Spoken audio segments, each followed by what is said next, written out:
Quick disclaimer before I begin the video. I planned to make this video about 3 months ago, but then real life got in the way and I couldn't provide. But about a week ago, I noticed that the 13th birthday of this game was coming up.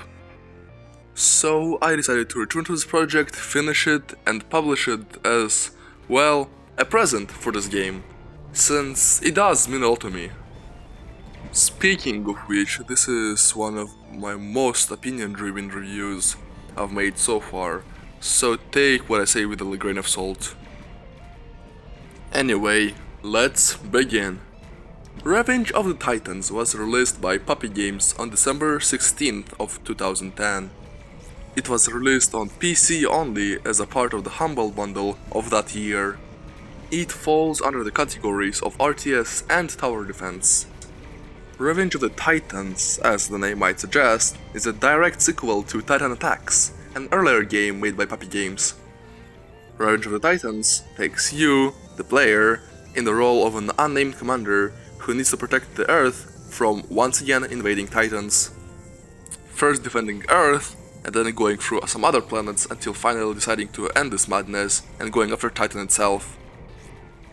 In your journey, you would be assisted by General Cluster and a group of boffins, who not only work as a great tutorial for newer players, but also add so much charm to the game. I just love reading their conversations, either with you or with each other. They're just fun. Another part of the game that I think is really fun and would really want to see in other tower defense games are research trees. Revenge of the Titans has a massive variety of resources that you can research in the research tree, from ingredients to unlock other things on the tree, to one-time buffs, to permanent buffs, to defensive tools like turrets, mines or barricades, or support tools like money-making refinery, the buffing scanner, or miscellaneous items like scarecrows. And so much more. But your tools are not the only extremely versatile part of the game. The enemies themselves, Titans, are so much more than just enemies with different health pools.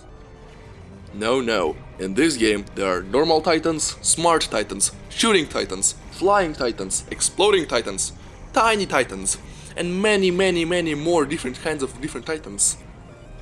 And not only are they unique just from perspective of visual and game design, they're just very unique and interesting as a whole. And this really helps keep the game feeling fresh. Okay, you might be thinking, alright, well, good variety is well, good of course. The game is bound to get boring once you complete the main campaign, and there's nothing else to do. And to that, I say, you're in luck. Revenge of the Titans features 2 alternative game types on top of the main campaign.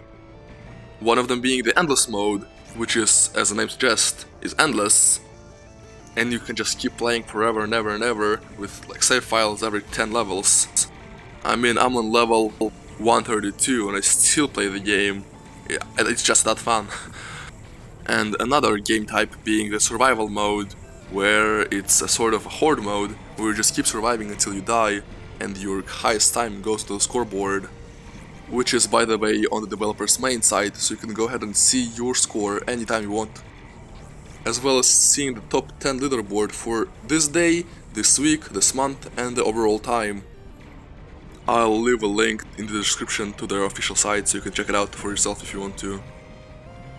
And finally, let's talk about the visual and audio design of the game. As for visuals, I mean, do I honestly need to say anything?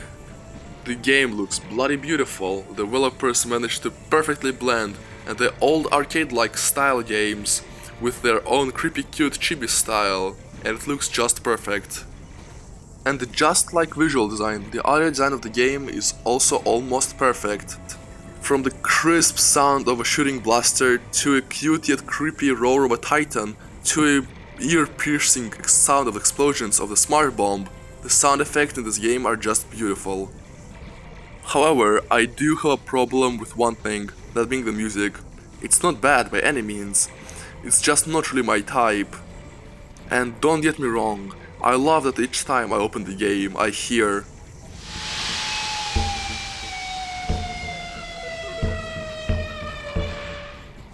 but that's more of my nostalgia talking than my actual enjoyment of the music. And as expected, now that we're talking about things I don't like, let's talk about the price. Revenge of the Titans sits at a solid $20 on Steam. And while I still recommend the game at its full price, it's not overpriced by any means. I understand that some people might be hesitant to spend their $20 on a game they just heard about.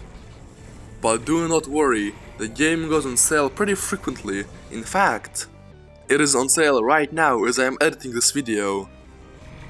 I'll leave a link to a Steam page of Revenge of the Titans in the description, so you can go ahead and check it out for yourself. And in all honesty, even ignoring my nostalgia and my bias towards the game, I really do recommend it. It's not just for fans of RTS or tower defense games, but overall. For example, I don't like tower defense games. I played many of them, but they just don't really click with me. But this one, I fell in love with this one. And you might too. So go ahead. Try it. And if you already have, or if you're watching this after you did try it, well, feel free to comment your experience in the comments and tell me what you think of the game. I can't wait to read you. And well, I hope all of you have a wonderful day. Goodbye.